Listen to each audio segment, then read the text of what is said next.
In statistics, understanding the difference between large and small sample tests is crucial for accurate analysis. A large sample, typically over 30 observations, allows us to rely on the central limit theorem, which states that the sampling distribution of the mean will be approximately normal, regardless of the population's distribution. This means we can use z-tests to determine if our sample mean significantly differs from the population mean. On the other hand, small samples, usually fewer than 30, require a different approach. Here, we turn to t-tests, which account for the increased variability and uncertainty inherent in smaller datasets.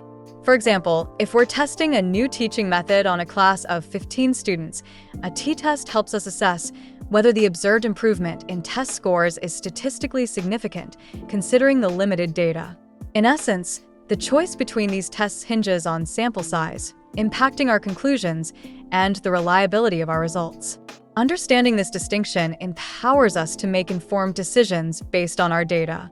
In statistics, understanding the difference between large and small sample tests is crucial for accurate analysis. A large sample, typically over 30 observations, allows us to rely on the central limit theorem, which states that the sampling distribution of the mean will be approximately normal, regardless of the population's distribution. This means we can use z-tests to determine if our sample mean significantly differs from the population mean.